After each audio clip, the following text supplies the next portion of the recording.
Hi there, I'm Linda Hello. Hartzell. I'm the Vice President of the Harrisburg Diocesan Council of Catholic Women.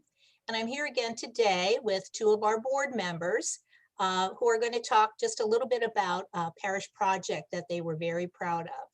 So I'd like them to introduce themselves to begin with. Stella, how about you start?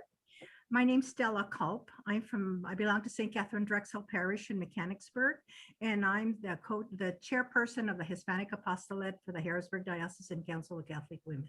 I'm glad you're here with us today, Stella. Leslie, how about you? Hello, I'm Leslie Kaniski. I belong to St. Margaret Mary Parish in Harrisburg, and my position on the Harrisburg Diocesan Board is working with the Convention Committee. Very good. Welcome, welcome. Leslie, how about we start with you? Can you tell us about this project that made you proud at your church and why it was so fulfilling? Oh, absolutely. Well, Linda and Stella, on February 21st, St. Margaret Mary Parish had a day of adoration and prayer service, and it was held after our last Mass, and we had the Blessed Sacrament exposed at our church, and then every single hour on the hour, members of our CCW ladies would pray the rosary. And then after the rosary, we followed it with music, either a cantor or someone playing the harp or a soloist.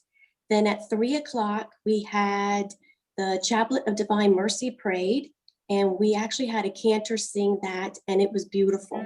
I love that. That sounds lovely. It was gorgeous. Very nice. At 5 o'clock, we had closing prayer and benediction. Sounded like a beautiful day. It was. Thank you. All right, I'm going to get some more details from you in a minute. Stella, how about you? Tell us what happened at St. Catherine Drexel. Well, the most fulfilling project that we had, I think, was this. Due to COVID, we were not able to have our yearly Valentine's Day social dinner, dance, and silent auction. And in previous years when we had it, we used the funds to support the orphanage the Sisters of the Blessed Sacrament had in Haiti, and then St. Michael's Indian School in the Diocese of Gallup near the Navajo Reservation in St. Michael's, Arizona, which is a school founded by St. Catherine Drexel, our patroness. But we were not able to have the Valentine's Day dance, but we were able to support St. Michael's Indian School. St. Michael's has over 364 students in preschool through 12th grade, with a faculty of 35 and staff, and 90% of its students go on to attend a four-year college. So we were really, happy to be able to support them, and I'll elaborate. How many years have you been doing this at St. Catherine's? At St. Michael's, we have been supporting. We support them with. We used to support them with box tops for education. Right. And so it's been several years, but to this extent, this is the first year that we've done it this way. Last year we sent them, I think it was like $600. Oh my. In lieu of other activities, you did a financial contribution. Yeah, we didn't send the funds to the Sisters of the Blessed Sacrament because they no longer did the orphanage, so we send it to St. Michael's. Very nice, and I'll get some more details from you too in a second. Leslie, back to you. If you could tell me, sounded like you had a full day that day. It was. How involved were the ladies of your council? How much prep time did it take? How much advertising did it take? Can you share just some of those few details with us? Oh, sure. So fortunately, with this particular project, most of all of our members were able to participate. When we said the rosary every single hour, we did it in pairs. If the ladies were not leading the rosary, we were in the pews praying the rosary. And then we also had a couple ladies suggest saying scripture verses after each mystery. Nice. And we also had a woman in our CCW participate in leading the readings during the prayer service at the end of the day. And then finally, we had a member who designed a beautiful poster to promote the prayer service. And that was displayed in the narthex a couple of weeks leading up to the prayer service. It sounds really well thought out, Leslie. And you had just about every lady in your council involved, it sounds like. Yeah. Yes, we did. And it was just so nice that we were all together, we were united, and everyone seemed to really enjoy it. How much planning time did it take? So I think we started about 3 weeks beforehand because we had to first make sure that the church was available, and then also talk with our priest and Deacon Francis, and also talk to the organist, the cantors, and the soloists. Get some coordination going. Yes. Yeah. Mhm. All right, very nice. Stella, tell us about prep time and involvement with your council. Well, the ladies were involved in that. They helped us spread the word. They supported the project with their money, with their monetary donations, and they attended an evening of Zoom, bingo, and Trivial Pursuit, which we had. And as far as time involved, it's difficult to determine the actual hours, but we worked with parish staff to advertise in the bulletin and on the web that due to COVID, we would not be having our yearly Valentine's Day function.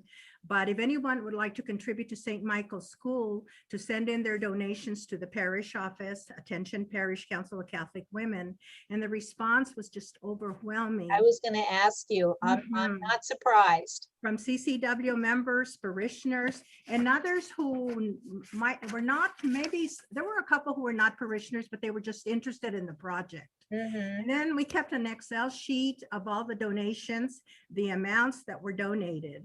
And on Valentine's Day, when we would have had our Valentine's Day function, we had our CCW Zoom bingo Trivial Pursuit evening, and we had 2 representatives from St. Michael's Indian School, and they gave us a wonderful presentation on the school. And it was wonderful for all of us to become familiar with the school because, you know, we really didn't know that much about it. And thanks to technology, I was going to say, thanks to technology, you were able to oh my pull gosh, them we've into never your been meeting. able to do it. That's amazing. And previously, the representatives of the school had indicated that as teachers continue to teach virtually, equipment must be in good condition. It needs to be readily available. Some classroom cameras and laptops will need to be replaced, and more space will be needed for streamlining capabilities. And we felt that this was a real need, especially during the pandemic. And we asked them to use the monies we had collected, which was $4,000. Wow. For these needs. So that's what they're going to do. So we were really excited that we were able to help them. Sounds like money well spent. Yeah, they're going to put it to good use. What a blessing. Very, very nice. Leslie, back to you. You had mentioned getting coordination with your parish priest to have your special day of adoration. Tell me about his reaction to your day of prayer and how your day benefited your parish. Well, Father Goodman and Father Hauser, they were both very supportive of our prayer service. Both of them participated in the rosary, and Deacon Francis, he was also very energetic with the prayer service, and he led the conclusion prayer service and benediction. Very involved then. Yes. And how was your parish attendance? Was it well attended? You know, it was at 3 o'clock, we were, I believe we counted 50 people. And I think, you know, because of the Chaplet of Divine Mercy being sung, so we had 50 people at that time. People came and went throughout the day. I see. But there was one thing that was, I think, remarkable. We have an outdoor communion at 1 o'clock after our last Mass. And Deacon Francis said to this group that we were having this prayer service. So he invited them in. So we had probably 30 to 35 prisoners and possibly people from our community come in, recite the rosary and pray, and then they left. But you know, Linda and Stella, this was the first time that this group had been back to church in over a year. So I was so happy that we were able to provide this afternoon for them. So they received the Eucharist, the Holy Eucharist outside, if I'm following you, and came into church and prayed part of the rosary with you. Yes. That's beautiful. Very, very nice. Yes. Yeah, very good. Stella, tell us a little bit about your parish priest's involvement and the parishioners. Father couldn't have been more supportive. He, you know, we put the ad in the bulletin and, you know, in the web, and he was most supportive.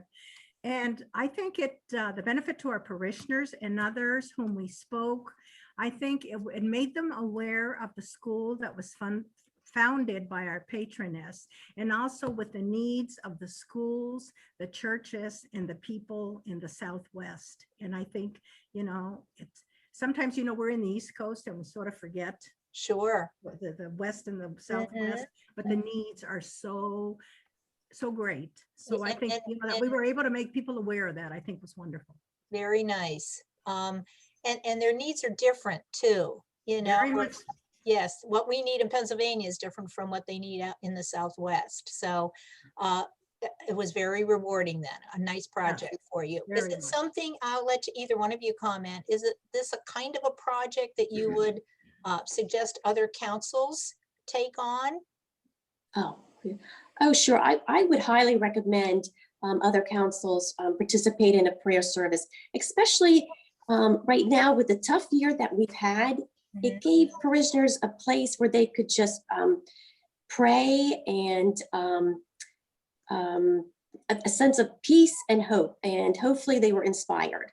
Wow. Very nice. And Stella, your project sounded a lot involved, but is it something you'd recommend to other? Definitely. I would Okay. definitely recommend it to other councils if they're able.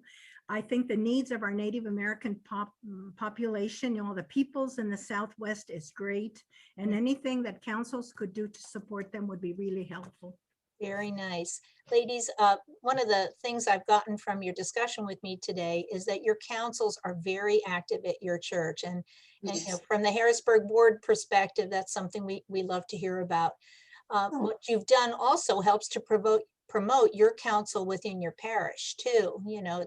It's not like we're just doing bake sales. We're doing very, very important things, helping other communities and helping the spiritual life of our parishes and our communities. So is there anything in wrapping up here that you would like to add before we close our little chat? Just thanks for allowing us to do this presentation. It Appreciate was it. so nice to see you. Mhm. Leslie, thank you for joining us as well. And thank you for inviting me. Oh, you're welcome. We'll see you soon. Take care, ladies. Take care. Thank you. Have a good weekend. You too.